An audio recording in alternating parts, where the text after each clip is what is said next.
Okay, guy, here we go again. Happy Easter to you all. Easter Sunday.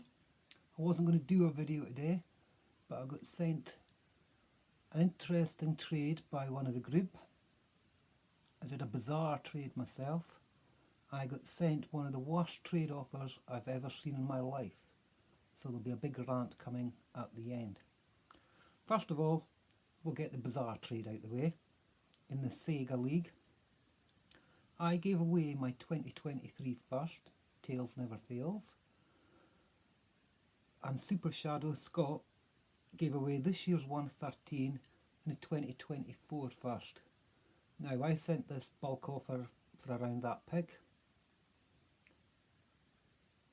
and later on I put it into a trade calculator and it actually came out dead even the 113. So that was bizarre.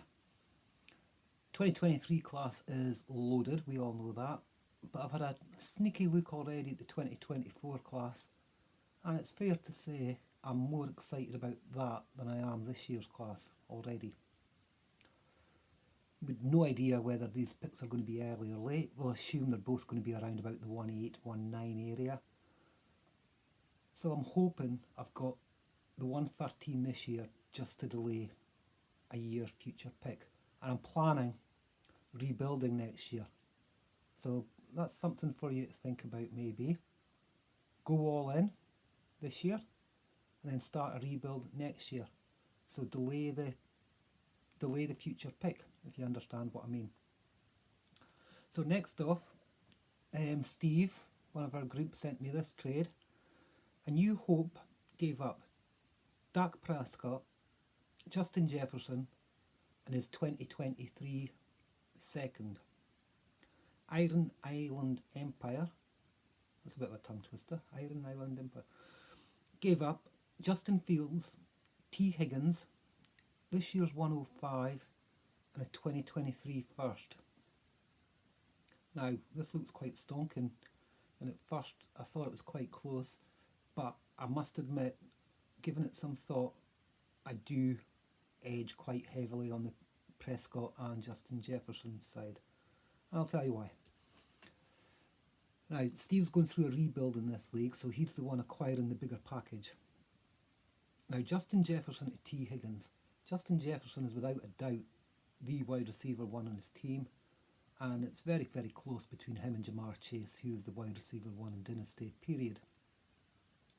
So you've got a big teardrop to T. Higgins, and it is a teardrop. T. Higgins is ranked around about 5, 6, 7 in Dynasty, but as long as Jamar Chase is there, his value to me is never really going to go up until he gets his second contract perhaps on another team. So personally, I would say Jefferson's worth T. Higgins plus a first. So that leaves us with Dak and Justin Fields. Dak's a very good quarterback. He produced year upon year. I think he gets a lot of bad image in the fantasy community. But for me personally, he's right in the top 7 quarterbacks in Dynasty. Then we've got Justin Fields. Now, for me personally, the jury's out. He could either explode this season, or he could faceplant. Now, I can see why you did it as a rebuilding team, getting the younger assets. But for me as a contender, I've massively upgraded at quarterback. I've massively upgraded at wide receiver. And if I'm a contender and the other team's rebuilding, there's a chance there's not that much difference in picks between next year's 2023 first of a contender. What's that? 110, 111, 112. And the second round pick of a rebuild team. What's that? 201, 202, 203. So you're looking at probably a maximum difference of only about 6, 7, 8 picks. So yeah, for the contender, give me Dak, give me Justin Jefferson, and give me a slight drop in my pick next year. But thanks for sending me that, Steve. And good luck. I hope Justin Fields works out for you. Right, finally, an absolute rant coming up here, so bear with me. in a league I'm not in.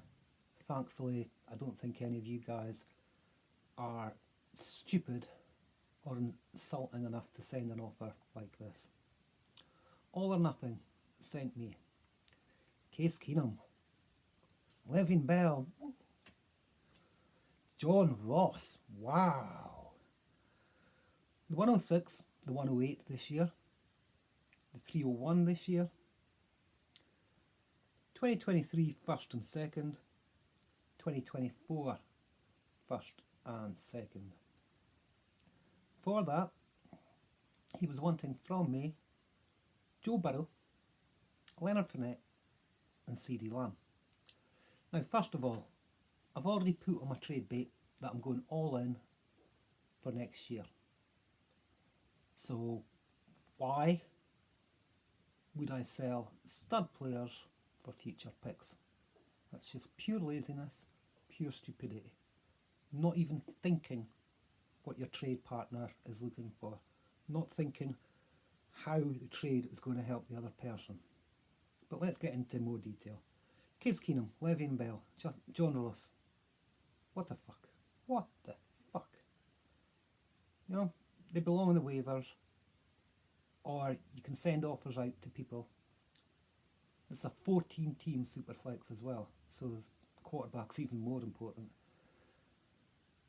Yeah, those three players, Case Keenum, Le'Veon Bell, John Ross, you might as well look for the 4-14 pick. Do you know what? You could combine the three of them and try and get the 14 pick. And I don't even think you'd get it. So just fucking throw them away, you know. Next up, we've got this year's 301. Ooh, exciting. The 01. But guess what, folks? In a 14-team league, the 301 is pick 30. Pick 30 in a not very great draft class does as much for me as about pick 50 does. So that can get to fuck as well. So what does that leave us? The 106 and the 108. Again, not an exciting draft class. You're looking at two wide receivers there. Not your pick of the tier 1 ones. You're probably going to get the last one there. And if that's a bad landing spot, you're not going to be overexcited with that. The 108, again, you're looking at the next tier of wide receivers. So you're getting two wide receivers there. Now, if I was rebuilding, I would possibly consider CeeDee Lamb for the 106 and the 108. Possibly. I don't think I'd do it, but I would at least give it some consideration. Right, Joe Burrow. First of all, we've got the 106 and the 108. I've already told you that doesn't excite me that much. And then we've got the two future firsts. That's 4 firsts.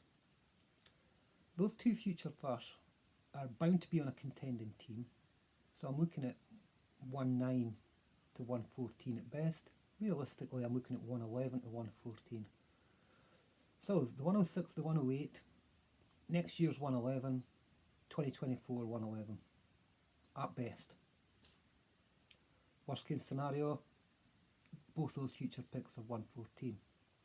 Now I'm going to be honest, I don't think I would sell Joe Burrow for those 4 first round picks, because none of them are exciting picks, not one of them.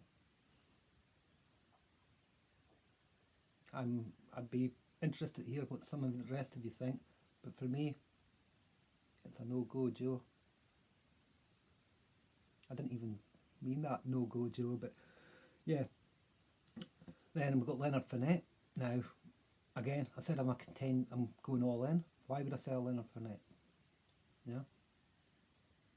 But I'm going to look at this as if I'm a team rebuilding. Okay? So Leonard Fournette would be for sale. You'd be looking for a first. You would take the future first. It's not exciting, but you would take it. You would take the 108. It's maybe closer. But yeah, I could see that. But if I'm a rebuilding team, why am I selling Joe Burrow? Why am I selling CeeDee Lamb? As I said, I would take CeeDee Lamb for the 106 and the 108, maybe. But why? Why? when I sell one of, if not the top young quarterback. It just makes no sense at all. So, let me know what you think, guys. Do you think I'm maybe being a bit overreactive there? Me personally, I think it was a dumb offer, a lazy offer, a stupid offer. And an offer that's only going to antagonise a potential trade partner. Okay, enjoy your Easter and enjoy Easter Monday. Bye now.